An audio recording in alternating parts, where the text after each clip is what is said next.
این مرحوم خمینی میگفت حفظ نظام از قوه واجباته.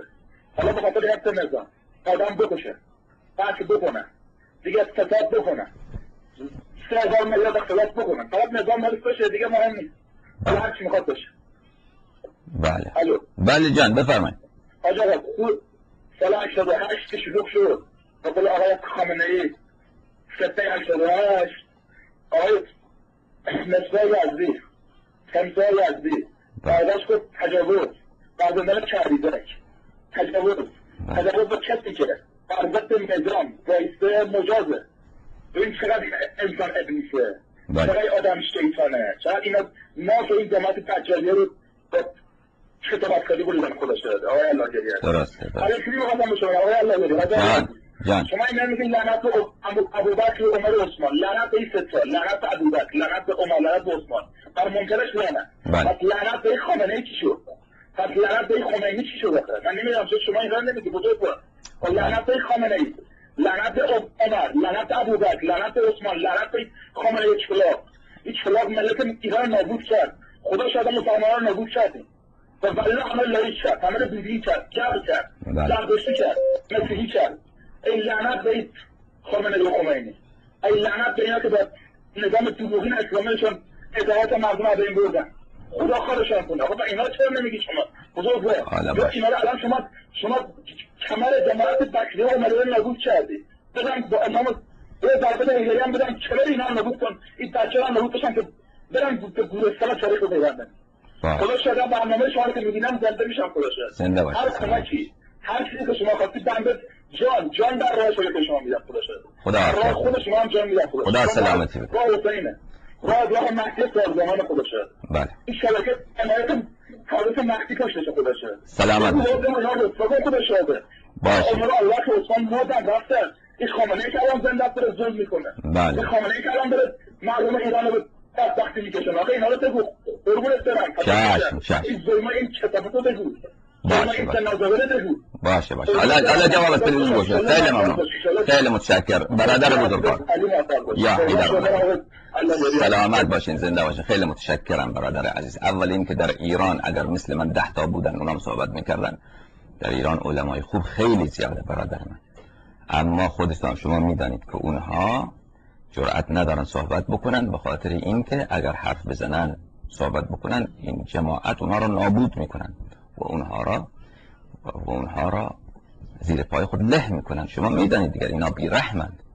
جماعت حکومت ایران بله خصوصا تازه اینها در برابر لایک ها که مخالف اینها هستن. لایک ها مثلا مثل اکبر گنجی، یک آدم مثلا مذهبی نیست، اصلا منکر خیلی از معتقدات شیعه هست. او اگر مخالفت بکنه برای اون قدر اهمیت قائل نیست این جماعت دجالیه.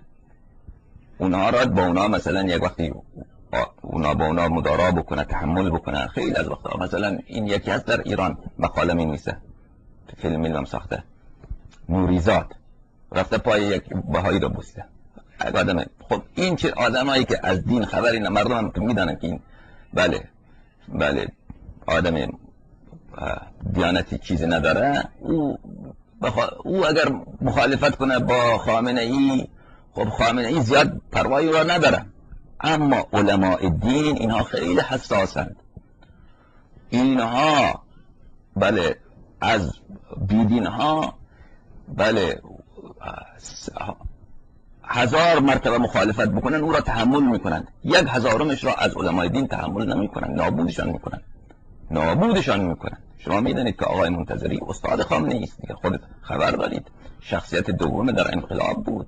اصلا آقای خمینی که مرجع تقلید شد قبل از انقلاب همین منتظری به زحمات او مرجع تقلید شد، و الا او جایگاهی در بین فقها نداشت، مرجعیت نداشت و چقدر زندان رفت، پسرش کشته شد. آقای منتظری و همه میدانن که بله قانون اساسی جمهوری اسلامی را مثلا او درست کرد و آقای خمینی چقدر از او تعریف میکرد، ثمره حیات من چی کار.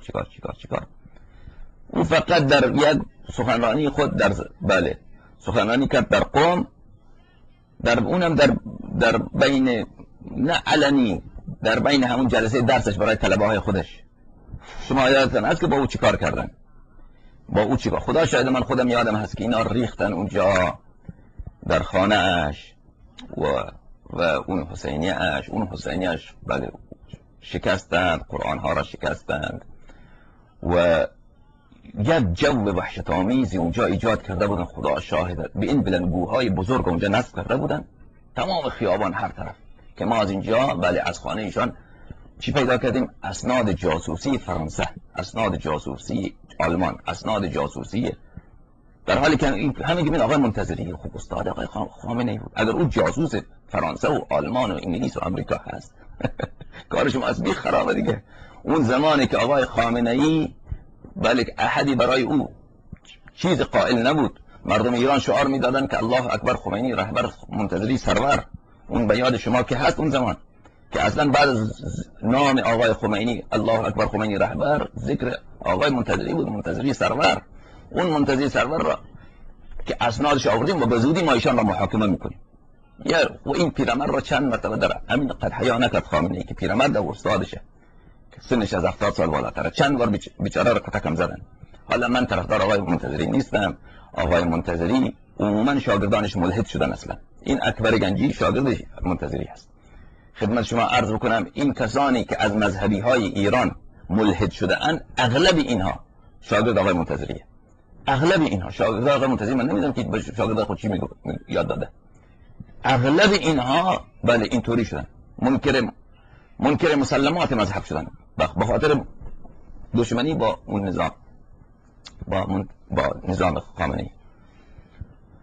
من طرفدار آقای منتظری نیستم، اما خب اینها در همون سن پیری به حالش رحم نکردن. چند مرتبه این خامنه‌ای سربازایش رو کتک زد در همون پیرمردی 80 سالگی. یک آدم خب آدم دشمن آدم باشه، درسته، همین که زندانی کردی، اما یک 80 ساله را کتک زدن این نهایت نامردیه.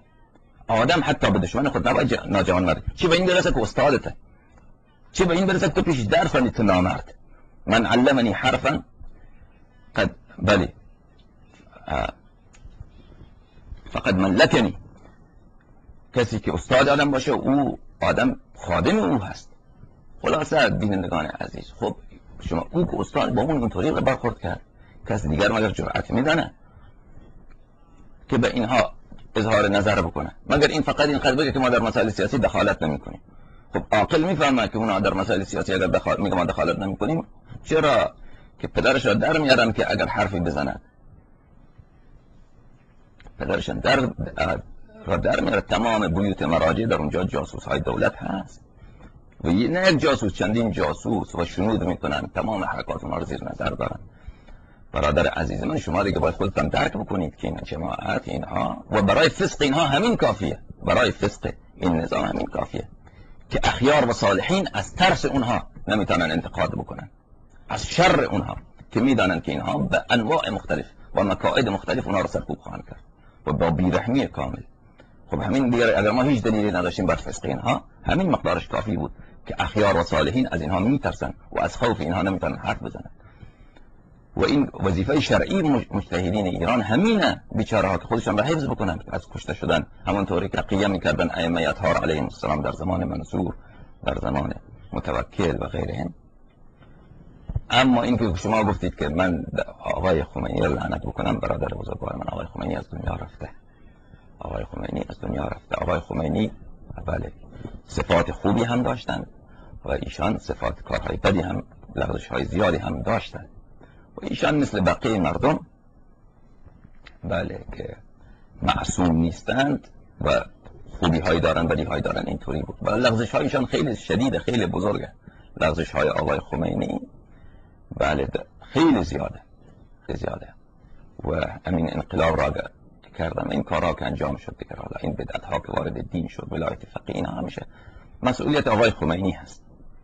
حالا ما انتقاد خود را بر علیه ایشان مطرح میکنیم، میگیم این کاراش درست نبود، اما این که شما از من توقع داشته باشید که من ایشان را لعنت بکنم، برادر بزرگوار من، دیگر حالا حسابشان پیش پروردگار عالم و خداوند متعال، ایشان میداند که با ایشان چیکار بکند و علی کل حال ایشان از دنیا رفته. حالا اون چیز اینه که پیروی کردن از ایشان خصوصا در خطاهای ایشان اون کار درست نیست. این که جماعت دجالی ایشان را به عنوان یک امام معصوم یعنی استدلال میکنن که امام امت این چنین فرموده. یعنی در کلام جماعت دجالیه علما اینها سخنرانی میکنن برای مردم، دلیلشان حجت شرعیشان چیه؟ میگن مگر امام امت این چنین نفرموده، امام امت این چنین گفته، یعنی این چنین او را معصوم قرار دادن و کلام او را حجت قرار دادن. خب این بطلانش خیلی واضح و روشنه. و ثانیا در خطاهای ایشان، بله از ایشان دفاع کردن و ایشان را تصحیح کردن و برای اون خطاها پافشاری کردن، اون مسلک ما نیست، اون راه ما نیست. جایی که کار خوبی کرده بله این خوبه، جایی که کار اشتباهی بوده بله سبب ضرر به دین رسیده، ضرر به مذهب رسیده، میگم که اشتباه.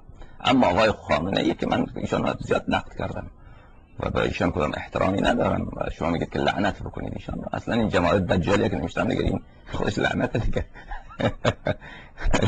دجالیه که نوشته این خودش دیگه بدترین لعنت. جان برادر خدا خیرتان بده، خدا سلامتی بده. اما حتی آقای خامنه ای ما توقع داریم که ایشان توبه بکنه و از این ادعاهای بیجا که من ولایت دارم ولی امر مسلم، بابا سبحان الله، ولی امر مسلم بابا آدم به اندازه دهن خود باید حرف بزنه. تو بله ولی امر مسلمی جان استغفر الله. نه یک کمی پیش خود فکر بکن، توبه بکن از این ادعاهای بیجا و بله از مرجعیت، از این کارها که تو همگی خودت هم میدانی که اهلش نیستی، همگی اخیار میدانن که اهلش نیستی، چرا خودت را مسخره ساختی؟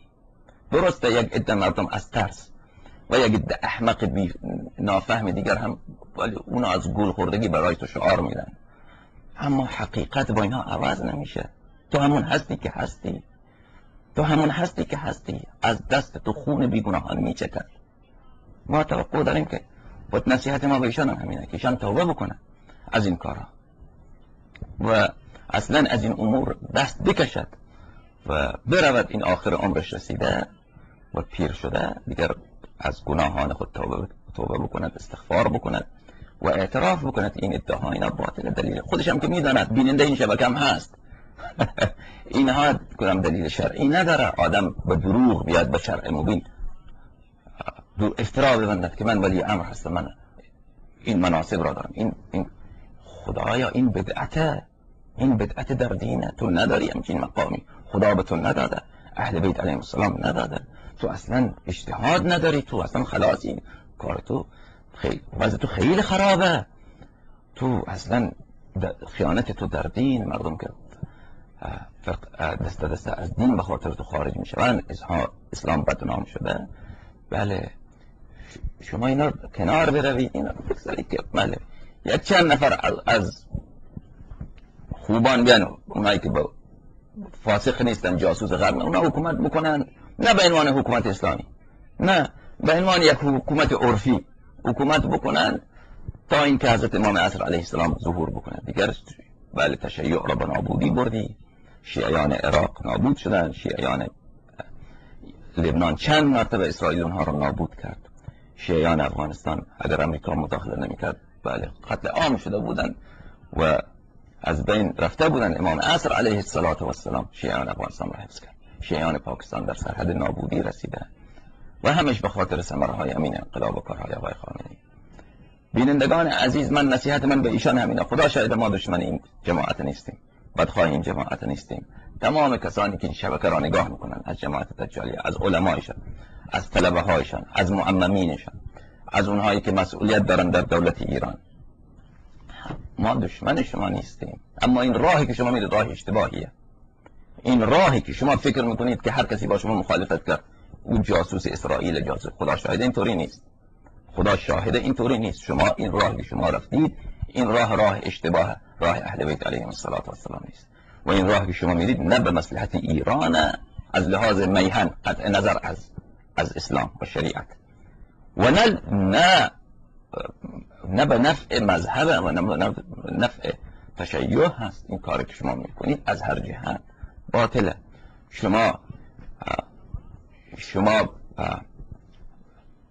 عزیزان، شما خودتان اون دین را آنطوری که علماء اتقیا، اهل تقوا، علماء سنتی اونها فهمیده بودند، هنوز بقایای اون علما موجوده در حوزه های علمیه. اونها اگر مخالفت نمیتونن ظاهر بکنن، عرض کردم به خاطر ترس و وحشتی که دارن از یک طرف، و از دیگه طرف اینا هم جنجالشان با اسرائیل، با امریکا هست. از طرف دیگر اگر اونها میخوان میگن اگر اینا رو تضعیف بکنیم بعد اون کفار شاید قوی بشن برای اینا، از اون جهت اینا میترسن. خب شما از بقایای اون علما یاد بگیرید دین را، مذهب را، عقاید صحیحه را و بله همون طوری که شیعیان در عصر ائمه علیهم السلام زندگی میکردن همون طوری باید دین عمل بکنید. نصیحت من به این دجالیه اینه. اما خب دیگر برادر عزیز من، دیگر عالم دار امتحان و دار بلا هست و عده مردم نصیحت را گوش نمی کنند و خداوند متعال بله قبر و قیامت را حق قرار بده انشاءالله. در اونجا در روز جزا اونایی که حرف حق را نپذیرفتن اونجا مسئولیت دارن و پیش پروردگار.